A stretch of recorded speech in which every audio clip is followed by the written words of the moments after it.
for our current global world. As mentioned, I represent the Keizai Doyukai, which is the Japan Association of Corporate Executives. And the Africa-related committee has been established about 15 years ago, and I've been basically involved ever since. This is my fifth ticket, I think, to be participating, and I must say it's probably the best ticket I've ever seen in terms of the participation from the private sector. But having said that, though, for this session, I think TCAD, we know what it stands for. It stands for Tokyo International Conference on African Development. But with the moderator's prerogative, I think for this session, I think I want to rename TCAD. The TI, I think we should change into Trade and Investment Conference on African Development, and to entice even more private sector to get involved in this process. Now, in that process, coming from Japan, we all know it's going to be a growing,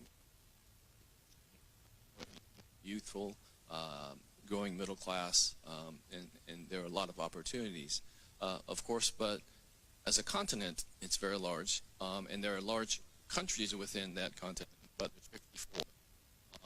In that respect, coming from Japan, having a Africa continent FTA, free trade agreement, would make even a bigger market for all of us. And so I think that's one important part of it. The second part, which is even probably more important, is that the history of the African continent, from where I see it, the value chain was always been extractive. But having the AFC FTA, I think it moves to more towards a regenerative, more inclusive kind of a value chain, which I believe is be important for our next generations going forward. On this very important topic, we have a very impressive lineup of panelists. Let me introduce them to you one by one. The very first is His Excellency Dr. William Samoei Ruto, who's the President of the Republic of Kenya. So welcome. Next is Mr. Norihiko Ishiguro. He's the Chairman and CEO of the Japan External Trade Organization, JETRO. Welcome. We have Mr. Lima Yadechea. He's the Chief Commercial Officer of Ethiopian Airlines Group. Thank you very much. Welcome. And we have Mr. Kenji Takaku. He's the Senior Manager and CMO of the Unicharm Corporation. And finally, we have Mr. Cass Kavidia. He's the B20 Sherpa. So welcome. Okay, so for our opening remarks, I would like to invite His Excellency, if you would like, please. Thank you very much, moderator, for this very important meeting and discussion on one of the most powerful tools of development in our continent. Two fundamental issues are central to the growth, the development, and the progress that we make in our continent. Number one is integration, the free movement of goods, services, and people. The challenge that we've had over the years is the interconnectedness of Africa. Challenges of travel from one country to the other, either by air, by sea, or by rail, or by road. Progressively working with partners like JICA, we have made progress. Not as much as we could, but we have made significant progress in modernizing our ports. For example, modernizing the port of Mombasa to make it much more efficient for purposes of moving goods and services around our continent. We are invested in transport networks. At the moment, we are discussing the building of the railway from Kenya to Uganda to DRC, and finally to join it to the other side on the Atlantic. and many other transport routes. So importantly, to connect Africa is of significant importance, and I must congratulate Japan for participating in connecting our continent. Secondly, is to make sure that we have a policy environment that supports and promotes intra-Africa trade. Today, intra-African trade is around 15%, compared to 60% in other regions, including in Asia, here in Asia. And therefore, the signing of the Africa Continental Free Trade Agreement, that was a milestone agreement, now signed by 47 countries, establishes the mechanism for us to remove barriers, to facilitate movement of goods and services around our continent. It is estimated that with the full implementation of the Africa Continental Free Trade Area, we should be able to unlock $450 billion of trade. We should be able to lift up to 30 million Africans out of poverty, and we can move our continent in the right direction. Kenya, for example, has taken the policy position that to facilitate the movement of people and goods and services, we have not only signed into the Africa Continental Free Trade Area to eliminate barriers, we've signed into the East African Community, we've signed into the tripartite agreement, and also COMESA, to build Africa into one single trading bloc with 1.4 billion people and a GDP of $3.7 trillion. And additionally, as Kenya, we have removed visa requirement for any African coming to Kenya to make it possible for Africans, for citizens, for our continent to move freely and to eliminate unnecessary barriers that ultimately impedes trade, impedes movement of people, and reduces transition of services and other requirements that facilitate the development of our continent. Finally, is to work on instruments that also facilitate trade with other nations. Signed the EU Economic Partnership with the EU. We will be having a meeting as the Africa Union next month in November in Angola to discuss trade relations between Africa and the European Union, the 27 countries in the European Union. We are renegotiating AGOA with America. We are signing other agreements with other countries. And TICAD provides us an opportunity for us to have a conversation with this great country, with Japan, so that we can equally look at eliminating barriers that impede trade between Africa and Japan.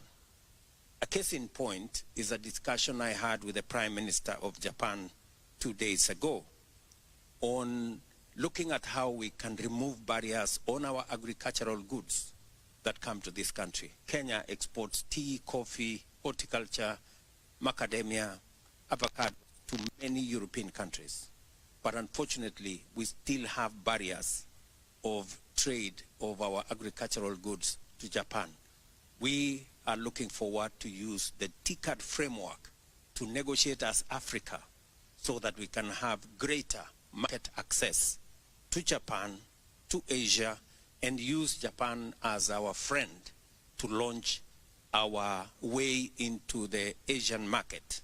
And that is what brings us here to look at regional trade, intra-Africa trade, and to use it to drive our progress, our prosperity, and our business. Thank you so much. So, Your Excellency, thank you so much. Obviously, Kenya is in the leadership position on the African continent, but having that leadership for the entire region for this free trade agreement is, I think, is a very important message to send to our government as well. Thank you so much. May I turn to Mr. Ishiguro from JETRO, and congratulations on a very successful business exhibition, which I thought was wonderful. But please make your opening remarks.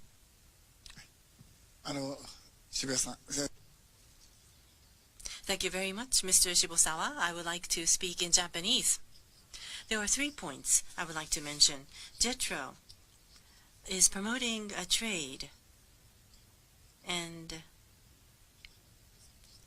to coincide with the TICAD, TREC business forum is being held. And one thing which I would like to report to you is looking back on our history. 194 companies. This is record high number of businesses that are taking part in the forum. 194 businesses. This is the number I would like to report, of which 133 are participating for the very first time. So what I want to share with you as point number 1 is the Japanese businesses' interest in the African market is rising. Second point is that scratch the surface. That is what we like, how we want to achieve access to the market. If I could take some examples of businesses, what is going on in the local market, and people who can offer solutions to those challenges are successful. In the case of Ebara, for example, pump prices are very expensive, but in Kenya, there are not many rivers, and therefore you need to dig deep wells in order to get access to water.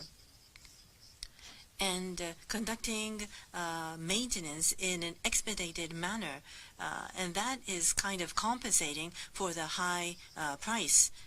So on a life cycle basis, Ebara is able to offer high quality pipes. And in the case of Fuji Films, they're using AI, and X-rays are being offered in places where there is no electricity. More than 100 times of X-ray operations can be conducted.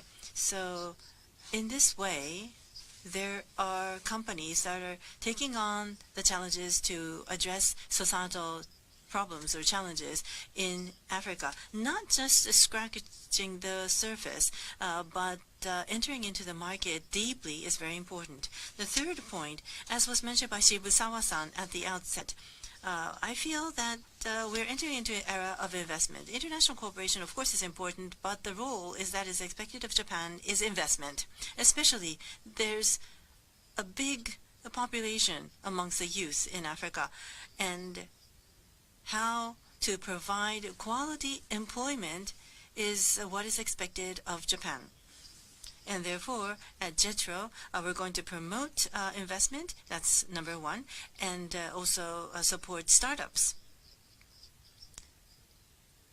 So to provide a lot of employment opportunities for the youth is very important. And the third point is a point that was covered in the business forum about the pop culture. Animation, anime, manga, this culture is highly valued and appreciated in Africa, especially among the young population.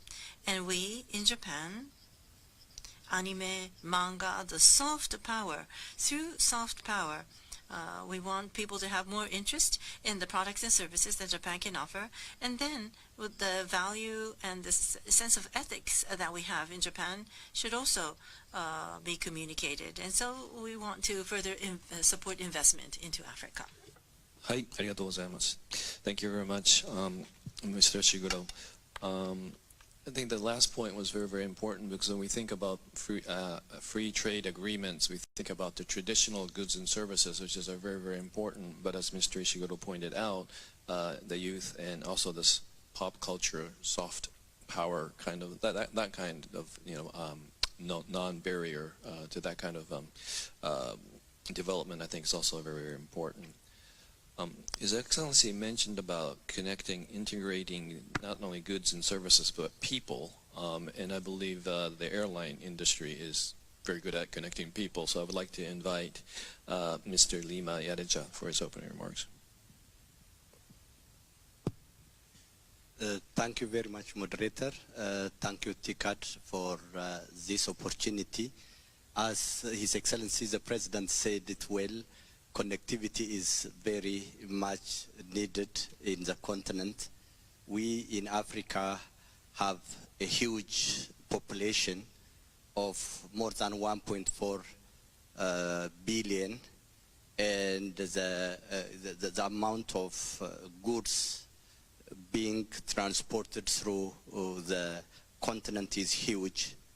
At Ethiopian Airlines, we do fully understand the need for timely continental free trade area, and we appreciate the initiatives by African Continental Free Trade Area. And being in this business for the last 8 decades, we are the true witness to observe the development and also change of human life by being connected to the rest of the world, not alone the inter-regional integration. When we start flying from the east to the west, we observed a huge movement of indigenous African way of doing business between the regions that enabled Africans to discover their true indigenous identity and do business around that very unique characteristics. For us, we strongly believe that the African Continental Free Trade area will be very instrumental, provided that some of the current challenges we do have at hand got solution timely. The first one is the infrastructure issue.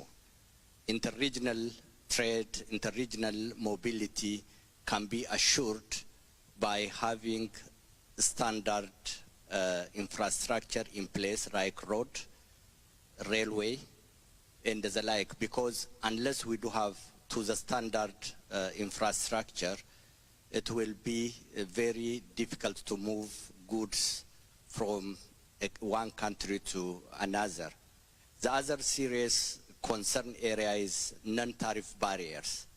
The bureaucratic customs, licensing, and also inconsistent regulations between countries inhibits the movement of goods timely.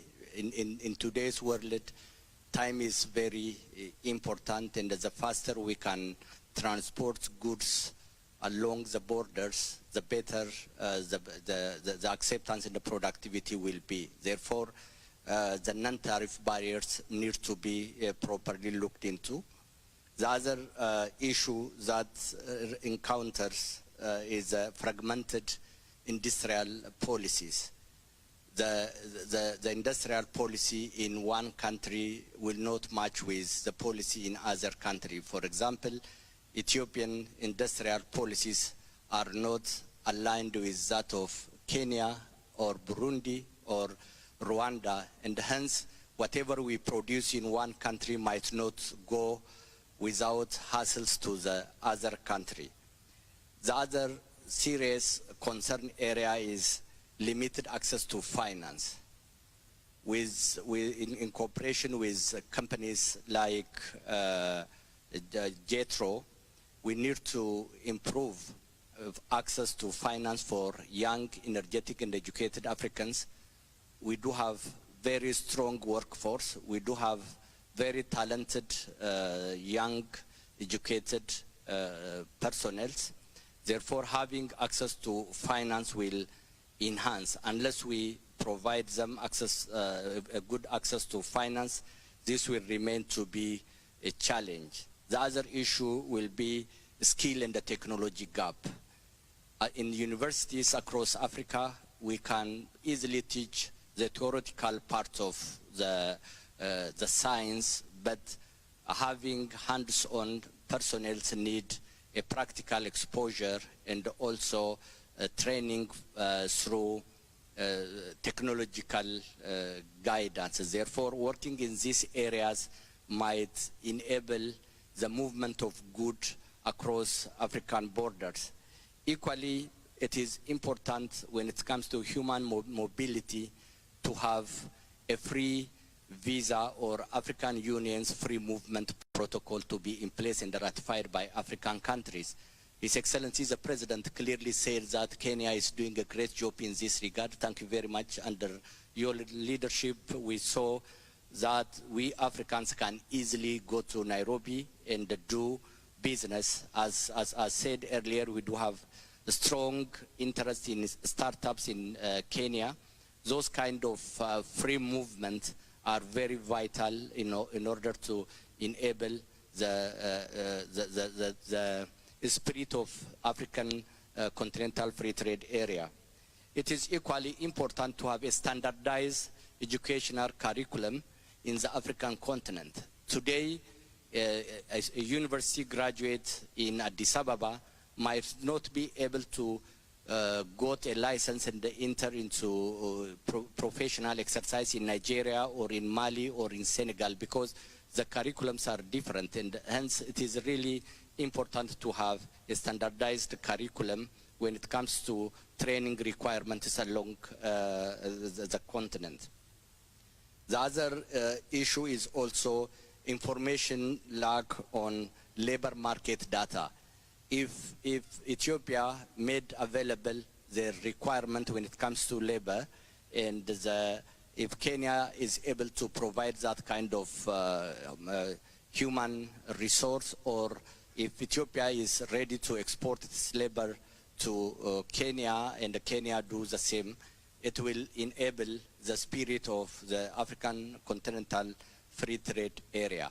At Ethiopian Airlines, we are always working hard to address the issue of logistics. We are currently flying to more than 64 cities in Africa, and wherever we go, we saw that the challenges, especially in non-tariff barriers, is really challenging us a lot, and it hinders the development of Ethiopian Airlines. Therefore, as a company, we strongly advocate the single African air transport market, SATM, and also we are highly investing and also working around the policymakers when it comes to the enablement of the African continental free trade area. Thank you.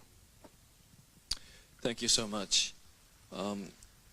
Your comments reminded me of Japan's success in our development, and it was basically based on infrastructure of air, road, and rail.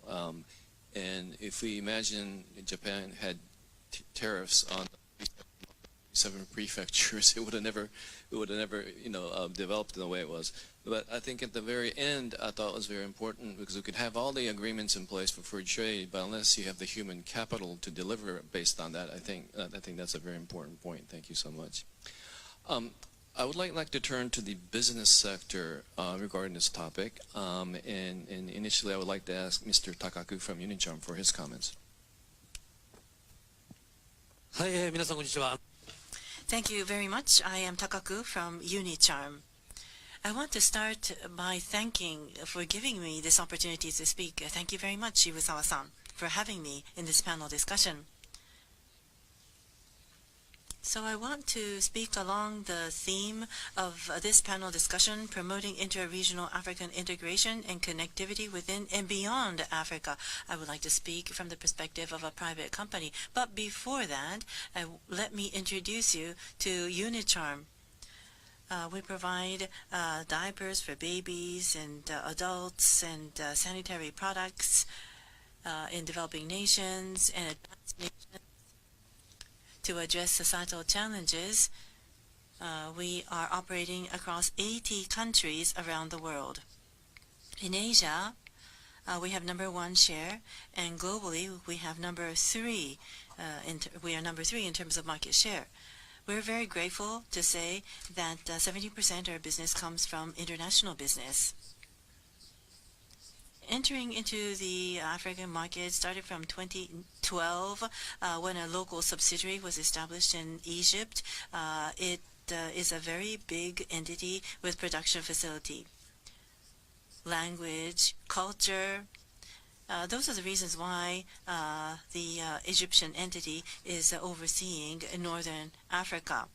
But as you know, Sub-Saharan Africa, with a population of more than 1 billion, it is a very attractive market.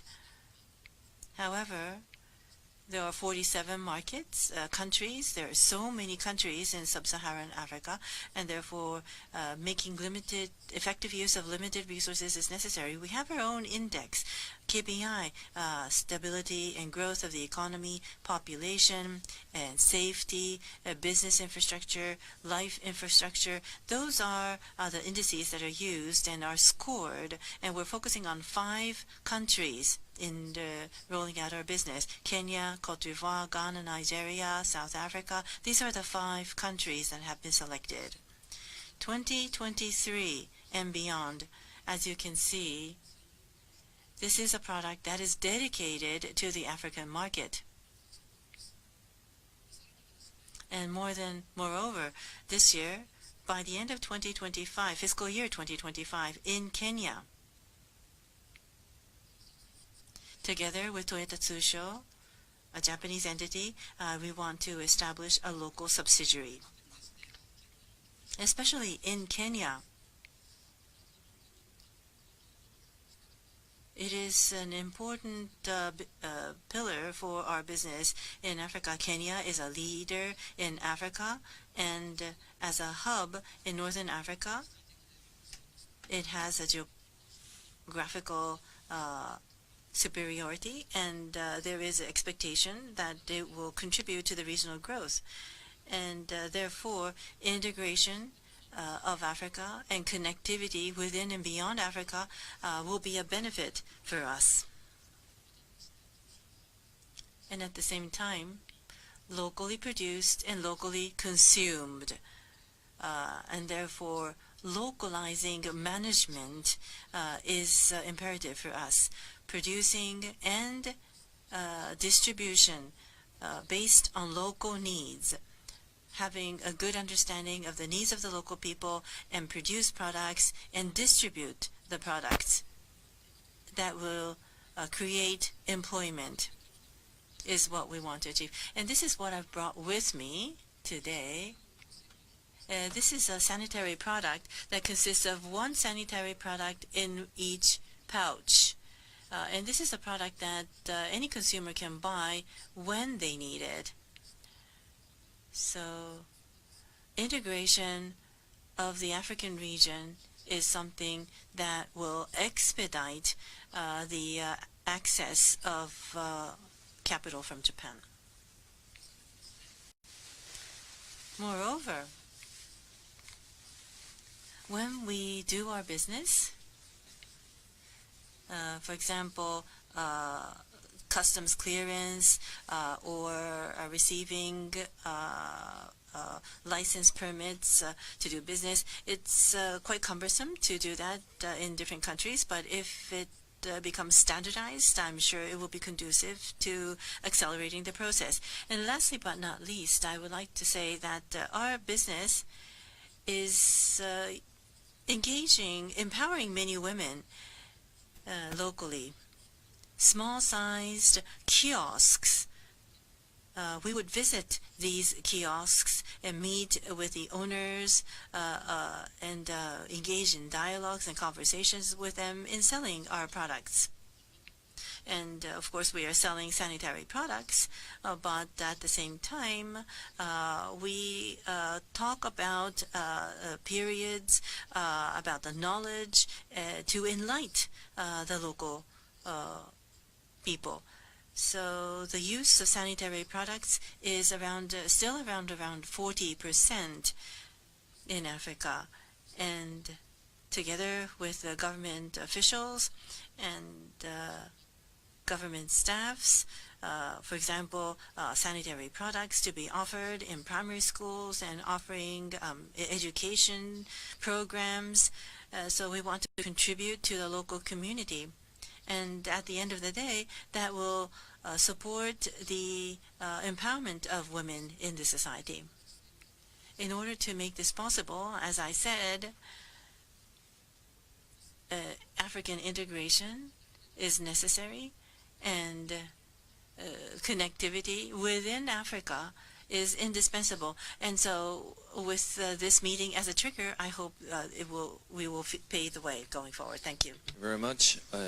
So for the promotion of intra-regional African integration connectivity, we can have all these rules in place, but I think Mr. Takaku made a very important point, especially for the consumer businesses. You have to be close to your market. So thank you very much for that. Sorry to keep you waiting, but Mr. Kovida, may I have your comments, please? Thank you very much. Let me just quickly say what the B20 is. So the B20 is the business stream of the G20, and South Africa has the honor of chairing and hosting the G20 this year. And we are, as the business organization, the biggest business organization in the country, hosting the B20, and I am the B20 Sherpa, essentially leading the B20. We have put Africa at the center of the agenda for B20. And through 8 task forces, we have looked at issues that are totally relevant to the continent and actually contribute to the need and talk to the need for the continent to become more integrated and for value chains to be more integrated and for the continent to actually address itself as a single block in many issues that it needs to deal with and in many negotiations it needs to have with multilateral organizations and others. So I'm just going to quickly run through the themes, the 8 critical areas that have come out of the B20 and will contribute to the theme of this panel. The first is to power infrastructure and industry through capital access.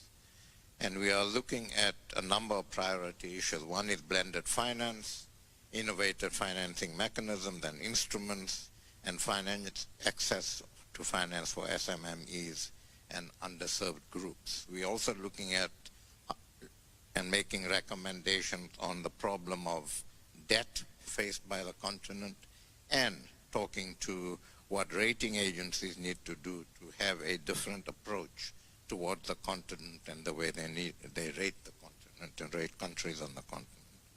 The second is to drive food security through sustainable agricultural value chains, which we think is absolutely critical. And the priorities we're looking at is the resilient food systems, climate smart agriculture, empowering agri-businesses, and driving food security through a focus on affordable, nutritious diets and resilience to global shocks. The third one is to build sustainable and climate responsive economic systems. And here the priorities are to mobilize climate finance at scale, to accelerate renewable energy and technology adoption, and to ensure inclusive growth by enabling SMEs and underserved groups to benefit from green transitions. The fourth one is to empower Africa's digital and skills transformation. And here the priorities are to invest in digital infrastructure and connectivity, to equip the workforce with future-ready digital skills, and we have one of our strengths as a continent is the young population we have. We need to equip that population with future-ready digital skills so that it contributes to the continent and contributes to other parts of the world, and to leverage responsible technology and transparency. The fifth one is to unlock Africa's industrialization in the critical mineral value chain and other areas. And here the priorities are to scale sustainable mining and local refining, to address energy and logistics gaps, to strengthen governance and policy frameworks, and to generally reindustrialize Africa so that we actually create jobs and we actually value add on our minerals and concentrate on localization of products. The sixth theme is to foster business resilience and market stability. And here we want to looking at enforcing governance and anti-corruption measures, looking at rules-based trade and how we promote that, and looking at SMMEs and regional integration by harmonizing regulations. The seventh is to unblock investment and growth through well-designed public-private partnerships, which we believe are critical to growth on the continent. And here the priorities are to build transparent, trusted public-private partnership frameworks, to mobilize private capital for infrastructure, and to promote regional public-private partnerships and local capacity building. Finally, the eighth priority is to build competitive markets by empowering women, upgrading SMEs, and championing safe workforces. Priorities here are to empower women through targeted policies, leadership opportunities, and entrepreneurship support, to drive inclusive growth, strengthen SMEs with finance, technology, and market access, and to champion safe, equitable work environments. And we also have a task force that's looking at trade and investment and how we actually, as a continent, look at getting trade, intracontinental trade, but also drawing investment into the continent and navigating our way as a continent through the current geopolitical situations that we face. I'll leave it at that for now. Thank you. Thank you so much. The 8 points that you made resonates with me because a lot of it is, at Keizai Doyukai, we're launching a impact fund into Africa from Japan. The investors being the Japanese corporates and hopefully some financial institutions and public-private sector, hopefully partnership there as well. So hopefully we can provide that new capital mobilization that you mentioned. Your Excellency, I would like to come back to you, if it's okay. You already mentioned this in your opening remarks, but assuming a full implementation of the African continent free trade agreement, there are many benefits, obviously, but what is the key benefit for the private sector business that's already operating, you think, on the continent?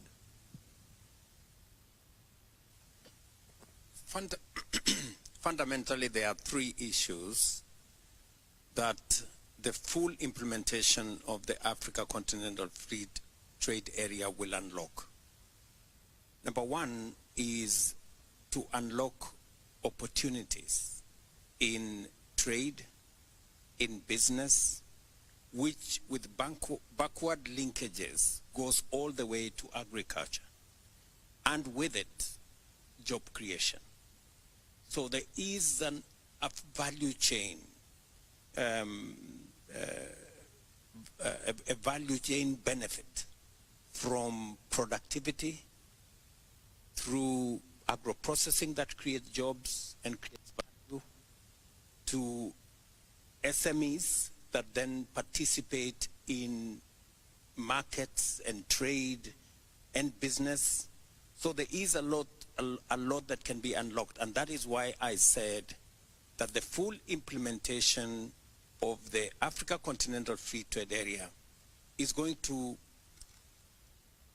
add additional income of up to $450 billion and has the potential to lift up to 30 million Africans out of poverty in the following manner. That whole trade infrastructure taps into the skills, the expertise, the knowledge of our young people and brings young people into the center of trade, investment, and business, either working in our agro-processing and value addition ecosystems, or whether it is value addition of agricultural products value addition of our minerals, value addition in our motor vehicle assemblies, technology assemblies, and the whole of that space. And secondly, apart from job creation, and I'm talking about real jobs, that's what we are experiencing, for example, in Kenya. We're doing more in our county aggregation and industrial parks to add value to our products. We're working with the special economic zones to add value to our products, both for consumption locally and for trade with other countries. That's number one. Number two, it brings the private sector into the equation. And with it, private sector expertise, private sector capital to support the whole growth of the African continent. Private sector will come in as processors. They will come in as traders. They will come in as logistics. They will work with institutions or corporations like Ethiopian Airlines, Kenya Airways. These are corporations that will benefit in enabling logistic movement of the products we produce in our continent. And therefore, it benefits the young people of our continent, and Kenya and Africa, for that matter, being a very young continent, there is need to deliberately create opportunities for work. Number two, there is also need to deliberately support micro, small, and medium enterprises run by young people, run by women, and everybody in that ecosystem by leveraging on private sector expertise and private sector capital. And then finally, it translates into economic activity. It translates into wealth generation, wealth creation, and finally dovetails into the prosperity of our continent. And Kenya and Africa contributing meaningfully to global trade. As we talk today, Africa contributes only 3% of global trade. Yet we have 1.4 billion people. That is not commensurate with what our wealth and our contribution should be. And therefore, the full implementation of the Africa Continental Free Trade Area holds a special place in job creation, in driving our micro, small, and medium enterprise ecosystem, in creating wealth, and in eventually making Africa prosperous. And that is why we are invested in making sure it works. In November this year, in Angola, we will be discussing the reform of the Africa Union to be a fit-for-purpose organization. My colleagues, African heads of state and government, chose me as the champion for the reform of these institutions. And we are aligning our institutions so that they better serve our continent, our young continent, to better serve the young people that we have in our continent. And therefore, we are focused on making sure that working with partners like Japan and other partners, and as I told you, we will not only be having this conversation with Japan, we will be having this conversation with the US, we will be having this conversation with the EU, because we believe there is value that Africa can bring into the equation. Value of the assets that we have, whether it is our agricultural land, value that we have in our natural minerals, value that we can bring of our big market, and especially realizing that 1 in every 4 people in the world will live in the African continent by 2050. So we will form the largest market, and it is us as leaders of today to prepare ourselves and the entire space to be ready for the Africa that we are looking forward to in the very near future. Your Excellency, thank you so much. Seemed like to me, thank you. The private sector, I think the role, as is mentioned, is all about value creation. So that's what it leads to, I believe. Ishiguro-san, the same question. In full implementation, what does it mean for the private sector?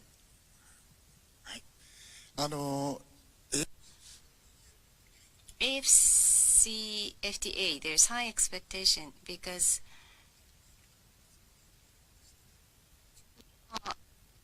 but same thing has been said, 1.4 billion of population, GDP. Africa is already 70% of ASEAN GDP, but unfortunately that's divided between 54 countries, and it's difficult for Japanese companies to grasp as a whole. But if we can capture that as a whole through African continent FTA, it's going to make it easier for Japanese companies to take inroads. So institutions and standardization of norms are what we hope for. So one standard will be effective in another country. That's the ideal.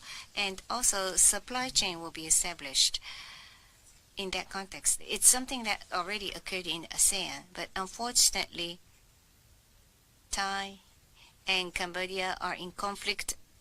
But Thai plus one kind of supply chain was established in ASEAN, and with AFCFTA we could also expect such a model to emerge in Africa. Japanese companies investing in Africa and creating new values. That's what we are expecting. Thank you. So, thank you. We know about the benefits, but let's talk about the challenges for this, interregional value chain in human mobility. And I'm going to ask the question to our representation from business in Unicharm and Ethiopian Airlines. So, Takaki-san, maybe you could start.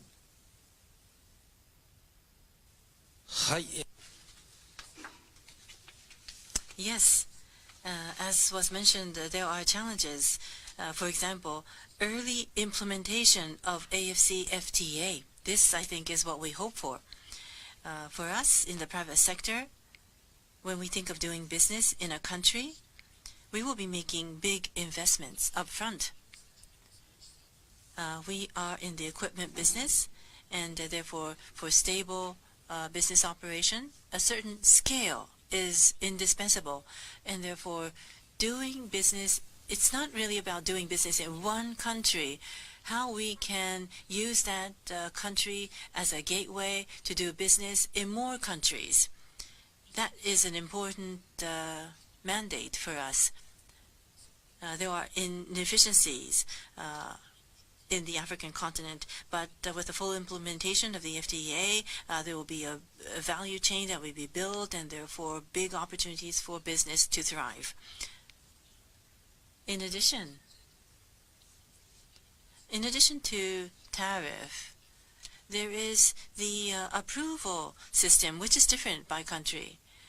From our factory in Egypt to West Africa, if we want to ship products, we need to go through the approval process in each country, and this process has to be addressed in every country we enter into from scratch. It could take a year at times. So I would be looking forward to addressing this matter so that there is more of a harmonization or standardization, and be more simplified so that it is more conducive to building a value chain. Especially when it comes to infrastructure and education, talent development, working hand in hand between the public and private sector, it's very important.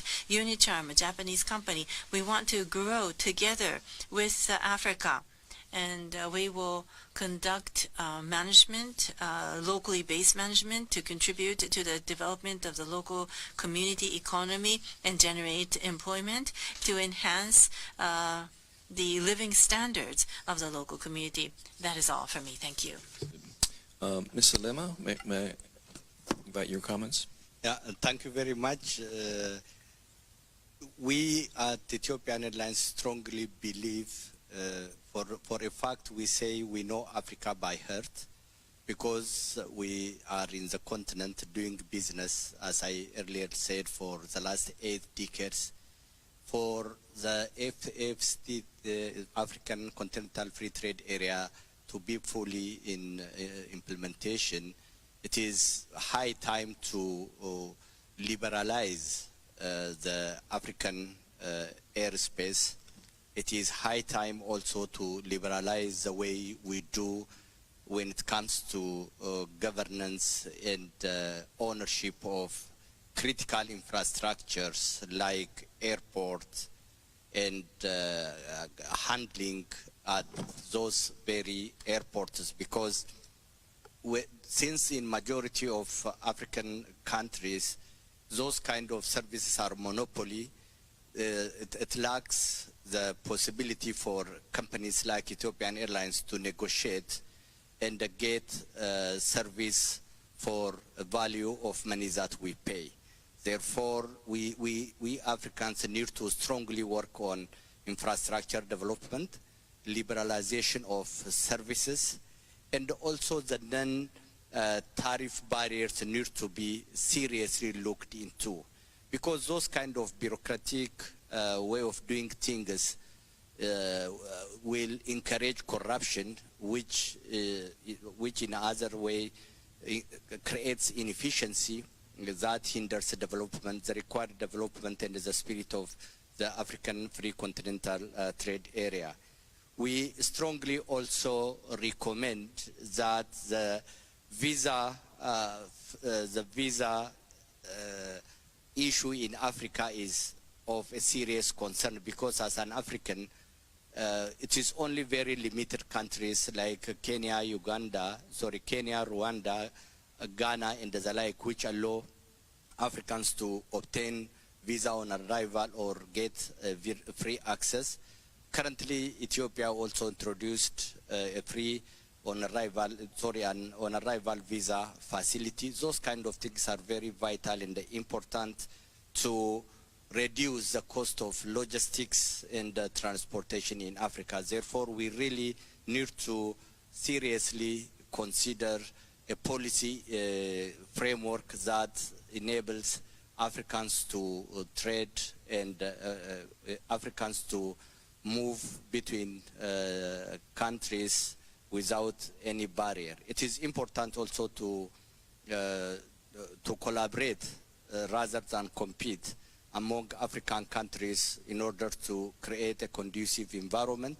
In order to do so, we have a lot to learn from countries like Japan, and it is also important to closely work with companies like JETRO, which are trying to bring the Japanese business and the capital into Africa, because one of the critical factors in Africa is access to capital.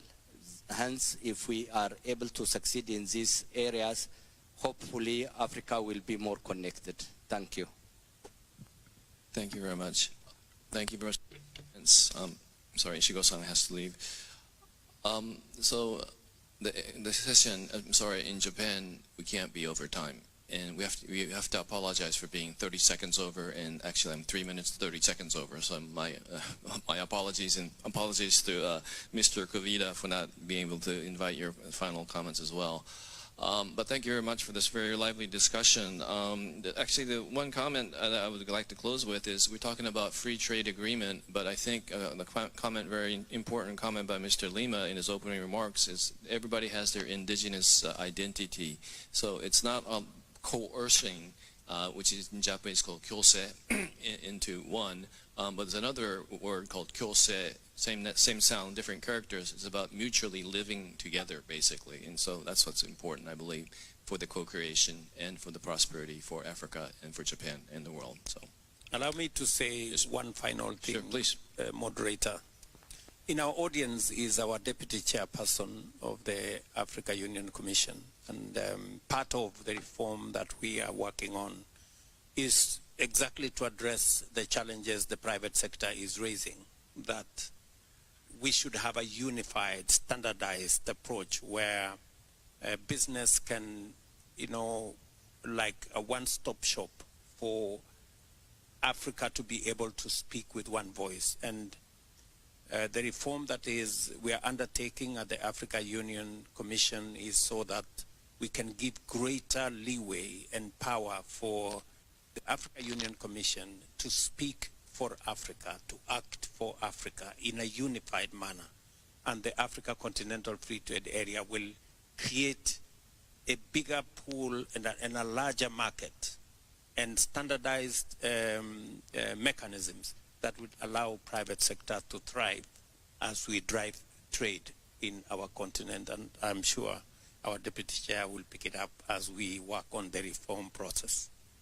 Okay, Your Excellency, thank you very much for your closing remarks, and the session is closed. Thank you so much.